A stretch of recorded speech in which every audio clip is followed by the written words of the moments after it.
Hola, bienvenue. Je suis Joanne Van Haaf, lectrice, autrice et éditrice de romances luso-angolaises et je vis en Normandie depuis 2022. J'écris des histoires d'amour d'aujourd'hui avec des personnages de tous les jours, de toutes les couleurs, de toutes les religions, de toutes les croyances, de toutes les valeurs, de tous les horizons, de toutes les origines, de tous les genres.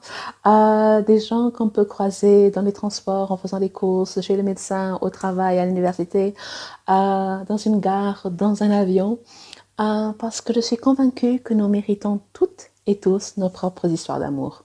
Parce que oui, on peut bien rêver d'un héros millionnaire avec son jet privé, mais ce qui me fait vraiment vibrer, c'est savoir que peut-être, juste peut-être, en allant chercher mes patates, je peux croiser quelqu'un d'extrêmement bien.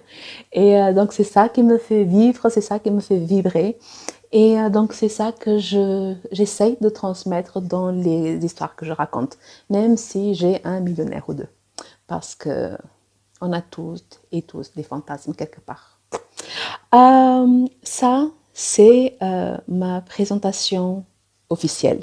C'est la présentation qui est écrite sur mon site, c'est la présentation sur mes réseaux sociaux. Et c'est de cette façon que je me présente à des personnes qui ne m'ont jamais vue, qui n'ont jamais croisé mon nom, qui n'ont jamais vu un seul de mes livres. Je suis donc Joanne Van Haaf, je suis lectrice, autrice et éditrice de romances, etc., etc., etc. Si je veux être un peu moins dans la récitation, dans le par cœur, ben, je suis Joanne Van Haaf, toujours. Et au-delà d'être lectrice, autrice et éditrice de romances, je suis une citoyenne du monde. Je suis née en Angola, j'ai vécu en Angola, à Cuba, au Portugal.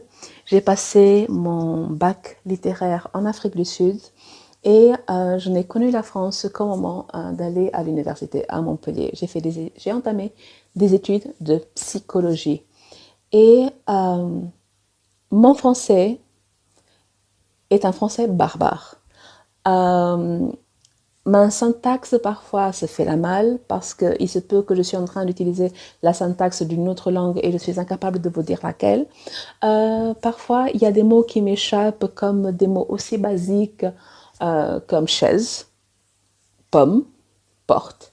Il se peut que j'hésite, il se peut que j'avale mes mots, mais si pendant longtemps j'ai eu honte de mes barbarismes, parce que j'ai fait toute ma scolarité dans des établissements français de l'étranger, et j'étais convaincue que avoir fait toute ma scolarité de la maternelle au bac en plus et après la fac, que ça m'obligeait à avoir un français natif. Alors que la première fois que j'ai mis les pieds en France, j'avais déjà 19 ans. Et jusqu'en 2021, je venais de passer 10 ans sous les tropiques sans toucher au français. Donc, j'ai mis l'embarras de côté, j'ai mis la honte de côté et j'assume mes barbarismes.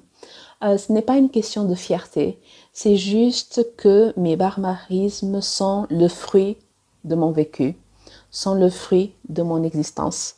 J'ai appris, je parle plusieurs langues, j'ai vécu dans plusieurs pays, j'ai vécu sur plusieurs continents et it is what it is. Donc, si jamais vous m'entendez, voyez, utiliser des English droppings comme je viens de faire, ce n'est pas une question parce que je veux me la jouer. Ce n'est pas comme si on était en train de parler un franglais business parce que j'ai un meeting ou un call ou un... Non. C'est juste que je parle comme ça et j'ai toujours parlé comme ça. Depuis que je suis gamine, on parle une sorte d'espéranto à la maison et c'est tellement plus pratique quand les gens parlent les mêmes langues que moi. Donc, si jamais ma syntaxe est pourrite à vos oreilles, si jamais il y a des mots qui sont des faux amis que je les disais en français, c'était pas... Écoutez, je fais de mon mieux. Je fais de mon mieux et comme ça, voilà, vous êtes avertis. Et j'ai décidé que j'allais jouer avec. Donc, non seulement je fais des English droppings parce que de temps en temps, c'est comme ça que ça me vient, c'est naturel, mais il y a d'autres fois que je vais jouer avec la langue parce que, comme a dit Marie Scondé, quand elle est intervenue à notre lycée en Afrique du Sud, la langue française est une langue vivante. Elle est alimentée par les personnes qui la parlent et voici comment je la parle. Donc, si ça fait saigner vos oreilles, je ne suis pas désolée. Je ne suis pas désolée.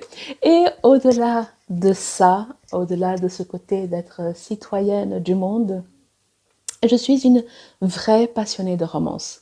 Parce que quand je n'écris pas mes propres histoires, j'édite les manuscrits de mes consoeurs. Et quand je n'édite pas les manuscrits de mes consoeurs, je suis en train de lire des romances.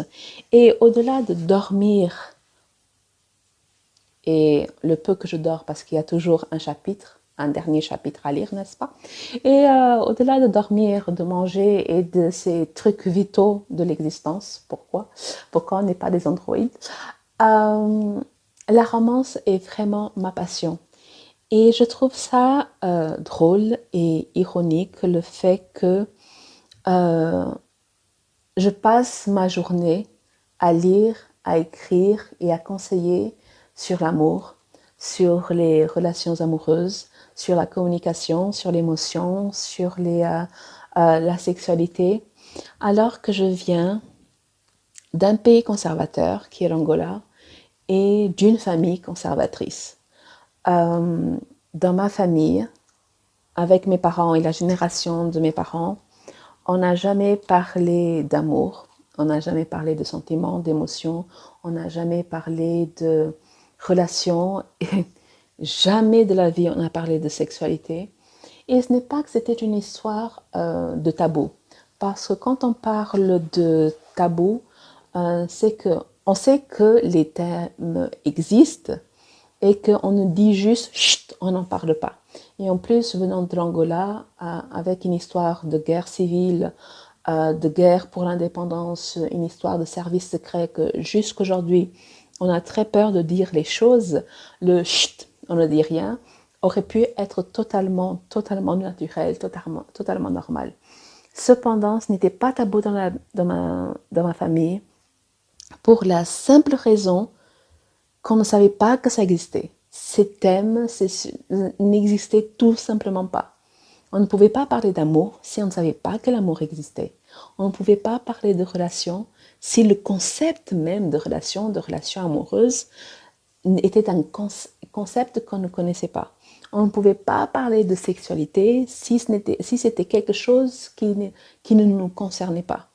Quoique ma mère a fait un effort, à cette époque-là, on vivait au Portugal, et il y avait le Salon du Livre de Lisbonne, qui est un grand salon qui dure plusieurs semaines sur le parc Édouard VII. Il est excellent, du genre entrée gratuite, c'est à l'air libre, c'est chouette. Ma mère nous achetait, à ma sœur et moi, une encyclopédie de la vie sexuelle pour les 7-9 ans. Et genre ça, c'était l'ouverture pour ce sujet-là, mais on n'a jamais discuté sur le livre, sur ce qu'on a appris dans ce livre-là. Ma mère ne nous a jamais posé sur le canapé, on dit ok, on va voir ce que vous avez lu, ce que vous avez appris, si vous avez des questions. Non, on fait pas ça dans ma famille.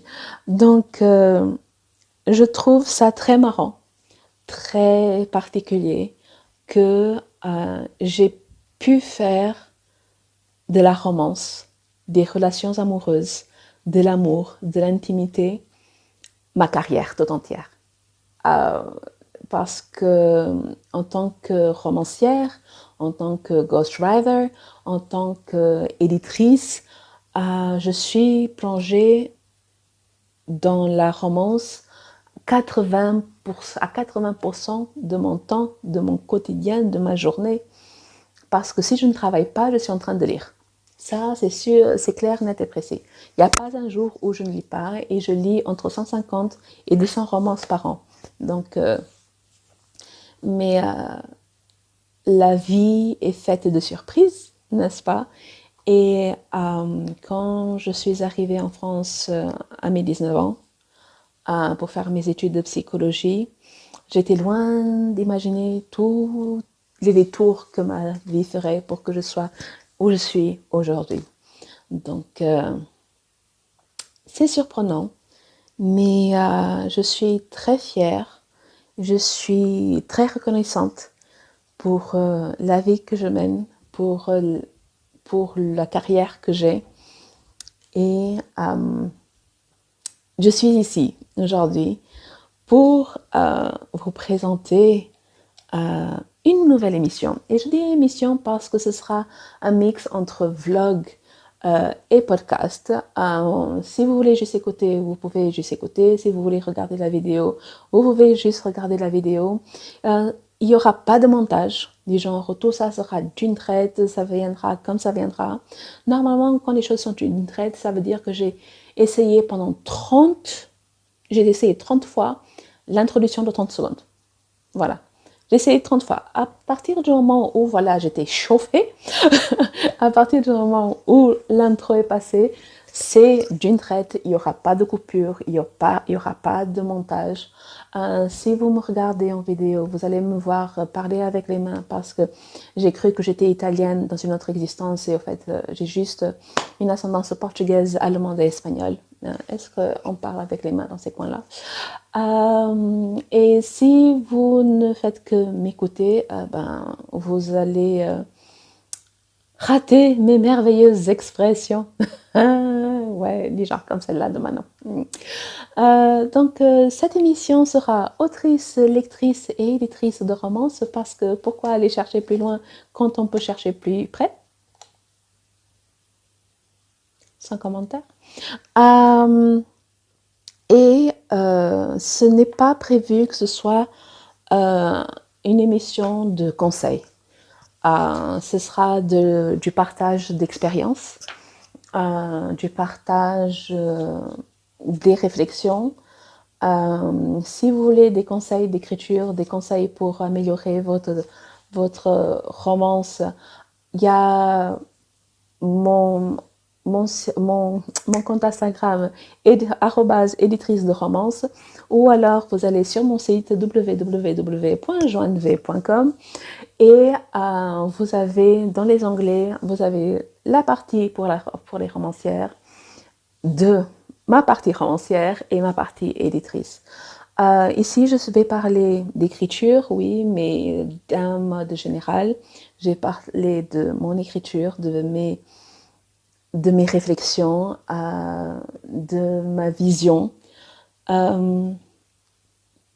Et j'espère, parce que je suis bavarde, je peux rester longtemps sans parler, mais quand on me met face caméra, c'est fichu, je peux parler pendant des heures. Donc, je vais essayer que chaque épisode ne dépasse pas les 15 minutes. Ça, c'est le vœu pieux. Je ne fais pas de promesses parce que j'ai appris très vite dans mon existence que les promesses peuvent être brisées. Donc, je vais essayer de faire des épisodes qui durent entre 10 et 15 minutes parce que ain't nobody got time for that. Et je veux que ce soit plaisant et que ça ne tienne pas en longueur. Est-ce que c'est comme ça qu'on dit? Ça ne tienne pas en longueur. Ça traîne. Pas que ça traîne en longueur. Je vous ai dit que mon français, parfois, ça faisait la malle pour les trucs les plus basiques. Donc, voilà. Je vous souhaite donc la bienvenue. Bem-vindos, bem-vindas. Je suis donc Joanne Van Graaf, lectrice, autrice et éditrice de romances. Et bienvenue chez moi.